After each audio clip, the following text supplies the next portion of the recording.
السلام علیکم ورحمۃ اللہ وبرکاتہ۔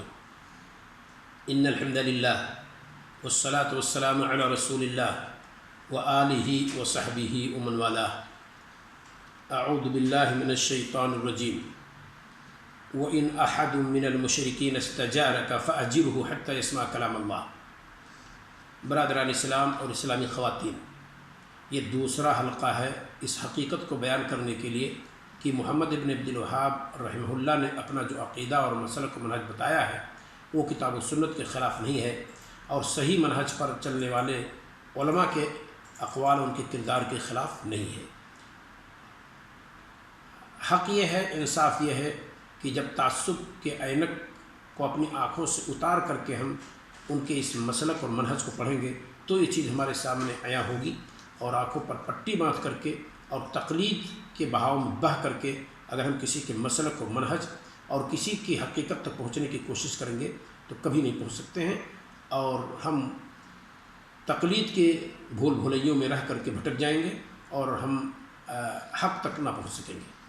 محمد ابن عبد الوہاب رحمہ اللہ کے عقیدہ کے اندر کوئی تشدد و کتاب و سنت کے خلاف نہیں ہے، اسی کو میں بیان کر رہا ہوں۔ یہ دوسرا حلقہ ہے۔ اگر کہیں کوئی چیز ایسی نظر آئی کہ جو کتاب و سنت کے خلاف ہو یا اولا ہی ہو، خلاف اولا ہی ہو، تو اس کی نشاندہی ہم انشاءاللہ کریں گے اپنے علم کے مطابق۔ اللہ رب العالمین ہمیں اور آپ کو سب کو حق کہنے کی توفیق عطا فرمائے۔ ذرا دیکھیے، یہ دوسرا حلقہ ہے۔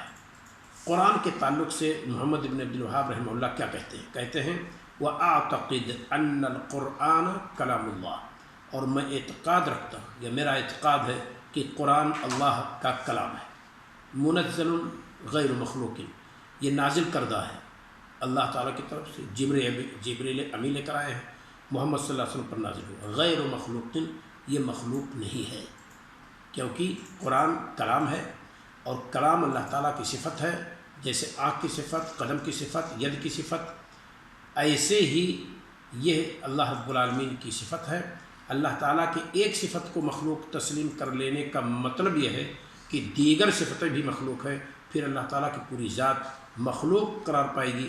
اس وجہ سے یہاں بھی ہمیں اور آپ کو اللہ تعالیٰ کے کلام کو مخلوق کہنے کی ضرورت نہیں ہے۔ یہی مسلک محمد ابن عبد الوہاب رحمہ اللہ کا ہے۔ الدرر الثنیہ فی الکتب النجدیہ، جلد نمبر 1 صفحہ 18 پر اس بات کو ہم اور آپ دیکھ سکتے ہیں۔ آپ کا یہ عقیدہ کتاب و سنت کے مطابق ہے۔ قرآن کے اندر اللہ رب العالمین نے فرمایا وَإِنْ أَحَدٌ مِّنَ الْمُشْرِكِينَ اسْتَجَارَكَ فَأَجِرْهُ حَتَّى يَسْمَعَ كَلَامَ اللَّهِ، اگر مشرکین میں سے کوئی چاہے کہ مجھے اپنے پاس رہنے دیجیے، اپنا پڑوسی بننے دیجیے، ذرا دیکھیں، اگر مشرکوں میں سے کوئی تجھ سے پناہ طلب کرے تو تو اسے پناہ دے دے یہاں تک کہ وہ کلام اللہ سن لے، حتی یسمع کلام اللہ۔ کیا ہے کلام اللہ؟ نبی کریم صلی اللہ علیہ وسلم سے کس چیز کے سننے کا کوئی تقاضا کر رہا ہے؟ جس اللہ کے جس کلام کو سننے کا تقاضا کر رہا تھا وہ کیا ہے؟ وہ قرآن ہے، قرآن ہی اللہ کا کلام ہے۔ عبداللہ بن عباس رضی اللہ تعالیٰ عنہما کی طرف منسوب ایک قول ہے القرآن کلام اللہ ولیس بمربوب منہ، قرآن یہ اللہ کا کلام ہے اور اس کی طرف سے مربوب نہیں ہے۔ مربوب یعنی جس کی پرورش و پرداخت ہو، گویا کہ مخلوق ہو جائے گا، پھر یعنی گویا کہ کہنا چاہتے ہیں کہ مخلوق نہیں ہے۔ خرجا منہ، خرجا اللہ سے نکلا ہے، وَإِلَيْهِ يَعُودُ، اور اللہ کی طرف لوٹ جائے گا۔ دو معنی بتایا گیا اس کا کہ کوئی بھی اس کو نقل کرے لیکن یہ جہاں سے نکلا ہے اسی کا کلام مانا جائے گا۔ جبریل امی بھی اس کو بولے گویا ہوئے، پھر نبی کریم صلی اللہ علیہ وسلم سن کر کے گویا ہوئے، پھر صحابہ کو آپ نے سنایا، صحابہ اس کو سن کر کے گویا ہوئے، تابعین نے سنا، تو یہ جتنے لوگوں نے بھی اس کو نقل کیا ہے لیکن منہ خرج نکلا ہے اللہ سے، تو یہ اللہ کا کلام مانا جائے گا۔ ناقل کا کلام اس کو نہیں کہیں گے، اور اس کو اچھی طرح سے سمجھ سکتے ہیں، کوئی فلسفہ کی بات ہے ہی نہیں۔ اگر ہم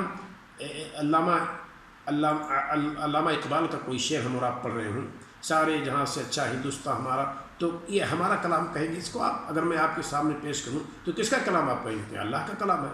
زہیر بن ابی سلمہ کا کوئی کلام میں پیش کروں، اور اسی طریقے سے امرؤ القیس کا کوئی شعر قفا نب کی لکھ رہا حبیبی و منزلی، بسقط اللوا بین الدخول فہو ملی.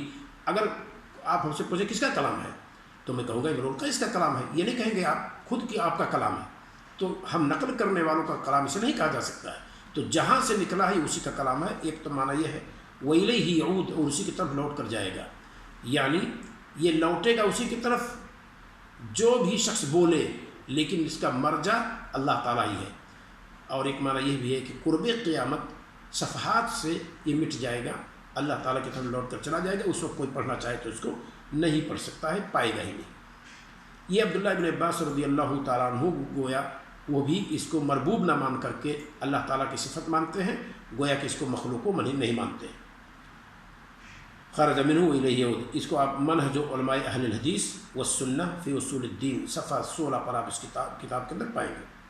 شعیب بن حرب نے سفیان ابن عیینہ جن کا انتقال 198 ہجری میں ہوا ہے, اور ایک ہے سفیان الثوری ان کا انتقال 161 ہجری میں ہوا ہے, یہ وعدے رہے. حدثنی بشیء من السنہ, حدثنی بشیء من السنہ. شعیب بن حرب نے سفیان بن عیینہ سے کہا سنت سے کوئی چیز بیان کیجیے ذرا مجھ سے. فقال, تو رحمہ اللہ نے کہا, کس نے؟ سفیان بن عیینہ رحمہ اللہ نے کہا القرآن کلام اللہ, قرآن اللہ کا کلام ہے, غیر مخلوق, یہ مخلوق نہیں ہے. منہ بدأ وإلیہ یعود, اسی سے شروع ہوا یہ اسی کی طرف واپس جائے گا. مختصر العلوم للعلی العظیم, حافظ ذہبی کی کتاب ہے, اور نص کا نمبر ہے 128. اس کے اندر بھی جو بات کہی گئی ہے سفیان بن عیینہ رحمہ اللہ کی 198 ہجری میں انتقال ہوا ہے. سوچیں آپ, غور کریں, یہ آج کے لوگوں کی بات نہیں ہے. تو یہ وہیں سے کوئی یہ کہے کہ محمد بن الوہاب رحمہ اللہ نے اس کو اللہ کا کلام کہہ دیا ہے, اس کو مخلوق نہیں مانا, انہوں نے کوئی غلط کیا ہے, کچھ غلطی نہیں کی انہوں نے. اشاعرہ کے تعویل کے مطابق القرآن کلام اللہ بمعنی انہ خلقہ فی اللوح المحفوظ. اشاعرہ کا یہ کہنا ہے کہ اللہ رب العالمین نے لوح محفوظ میں قرآن کو پیدا کر دیا ہے. غلط عقیدہ یہ. حاشیۃ البجوری علی الجوہرہ صفحہ 44 اور 45 پر اس کو دیکھ سکتے ہیں. حماد بن زید کہتے ہیں القرآن کلام اللہ انزلہ جبریل من عند رب العالمین, اسے لے کر کے جہانوں کے پروردگار کی طرف سے جبریل امین نازل ہوئے ہیں, ورنہ یہ قرآن اللہ کا کلام ہے. اسے بھی حافظ ذہبی رحمہ اللہ نے مذکورہ کتاب کے صفحہ 147 پر ذکر کی ہے. اور امام احمد ابن حنبل یعنی عبداللہ ابن احمد ابن حنبل نے بھی سنہ کے اندر نقل کیا ہے, کیا؟ سفیان ابن عیینہ رحمہ اللہ سے, کہ ایک شخص نے پوچھا یا ابا محمد ما تقول فی القرآن, اے ابو محمد قرآن کے بارے میں آپ کا کیا کہنا ہے؟ فقال کلام اللہ, یہ اللہ کا کلام ہے. منہ خرج وإلیہ یعود, اسی سے نکلا اسی کی طرف واپس جائے گا. یہ بھی حافظ ذہبی رحمہ اللہ نے اس کو ذکر کیا ہے, اور نص کا نمبر ہے 172. اور بہت سارے علماء قدیم اور جدید سب نے اس تعلق سے یہی بات کہی ہے. سفیان بن عیینہ رحمہ اللہ کہتے ہیں ادرکت مشیختنا منذ 70 سنہ, اپنے شیوخ لوگوں کو ہم نے 70 سال سے پایا ہے. منہم عمر بن دینار, انہی میں سے عمر بن دینار بھی ہیں. یقولون, یہ سب کے سب کہتے تھے القرآن کلام اللہ, قرآن اللہ کا کلام ہے, ولیس بمخلوق, یہ مخلوق نہیں ہے. علامہ ناصر الدین البانی رحمہ اللہ کہتے ہیں کہ اس کی سند جید ہے, یعنی اس کے اندر کمی نہیں ہے, قابل قبول ہے. وقی ابن الجراح الرواسی جن کے بارے میں لوگ کہتے ہیں کہ یہ حنفی تھے, حالانکہ غلط ہے, اور اس پر رد کی ہے صاحب تحفہ نے جامع ترمذی کی شرح میں, یعنی تحفۃ الاحوذی کے اندر, اسے پڑھنا چاہیے. پہلی جگہ جہاں وقی ابن الجراح الرواسی کا نام آیا ہے سند کے اندر, وہاں اس پر بحث کی انہوں نے. تو وقی ابن الجراح الرواسی فرماتے ہیں من شک فی ان القرآن کلام اللہ, ان القرآن کلام اللہ, جو اس بات پر شک کرے کہ قرآن اللہ کا کلام ہے, یعنی شک کرے اس میں ہونے میں, یعنی غیر مخلوق, یعنی غیر مخلوق ہونے میں جو شک کرے فہو کافر, تو وہ کافر ہے. ومن لم یشہد انہ منزل غیر مخلوق, اور جو شخص نہ گواہی دے کہ وہ منزل ہے اللہ تعالیٰ کی طرف سے, مخلوق نہیں ہے, فہو کافر بالاجماع, تو یہ بھی تمام لوگوں کا اجماع اس پر کہ وہ کافر ہے. یہ اس کو آپ شدت کہیں گے کہ کتاب و سنت کے مطابق, تو اس کو تمسک کہیں گے. ورنہ محمد بن عبد الوہاب رحمہ اللہ نے تو خالی اتنا کہہ کر کے گزر گئے کہ قرآن اللہ تعالیٰ کا کلام ہے۔ یہاں دیکھیے اس کو آپ شدت کہیں گے، شدت نہیں ہے، تمسک ہے۔ اور امام السنہ امام احمد بن حنبل رحمہ اللہ کے بارے میں ہے کہ وہ کہتے تھے ذهب الى، یعنی ان کے طرف منسوب ہے، ذهب الى ان القرآن کلام اللہ غیر مخلوق۔ آپ کا بھی کہنا یہ ہے کہ قرآن اللہ کا کلام ہے، مخلوق نہیں ہے، اور اس پر ان کو کتنا ستایا گیا ہم اور آپ اس کو اچھی طرح سے جانتے ہیں۔ تفسیر الماتریدی تاویلات اہل سنہ جلد نمبر 1 صفحہ 137 پہ یہ بات موجود ہے کہ امام السنہ کا بھی کہنا یہی تھا۔ علامہ طحاوی رحمہ اللہ نے عقیدہ طحاویہ میں ذکر کی ہے وَإِنَّ الْقُرْآنَ کلام اللہ منہ بدا بلا کیفیہ قولاً، قرآن یہ اللہ کا کلام ہے، اسی سے بغیر کسی خاص کیفیت کے نازل ہوا ہے، یعنی ہم کیفیت نہیں جانتے، نازل ہوا ہے اللہ تعالیٰ کی طرف سے، اسی سے شروع ہوا ہے۔ قولاً، وہ بول کر کے اللہ تعالیٰ بھیجا اسے، وَأَنزَلَهُ عَلَى رَسُولِهِ وَحْيًا، اور وحی کے طور پر اپنے رسول پر اس کو نازل کیا ہے۔ وَصَدَّقَهُ الْمُؤْمِنُونَ عَلَى ذَلِكَ حَقًّا، اور مومنوں نے اس کی تصدیق کی ہے حقیقت میں۔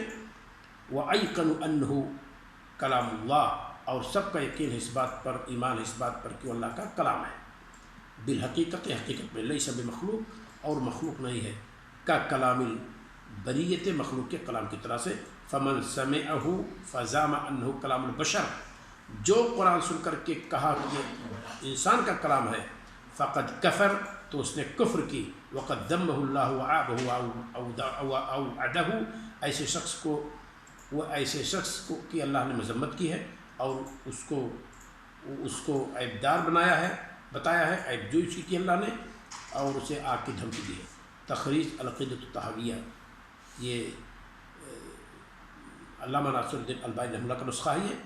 آپ اگر اس کو دیکھنا چاہیں کہ رقم النص کا نمبر ہے 33۔ اسی طریقے سے معتزلہ کا اس تعلق سے خیال ہے وَزَعْمُوا أَنَّ الْقُرْآنَ مَخْلُوق، ان کا کہنا ہے کہ قرآن مخلوق ہے۔ اہل سنت والجماعت کا کہنا نہیں ہے کہ قرآن مخلوق ہے، کسی سنی عالم نے نہیں کہا ہے کہ قرآن مخلوق ہے، بلکہ سب کی باتیں ترتیب میں ذکر کر رہا ہوں۔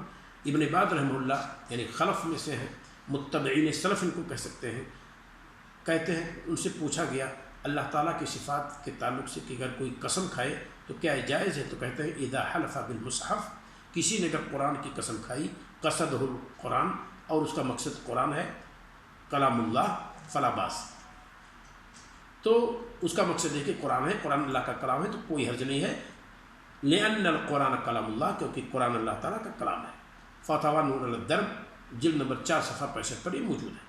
محمد بن صالح العثیمین رحمہ اللہ کہتے ہیں مذہب اہل السنہ والجماعہ ان القرآن کلام اللہ، اہل سنت والجماعت کا مذہب ہی ہے کہ قرآن اللہ کا کلام ہے۔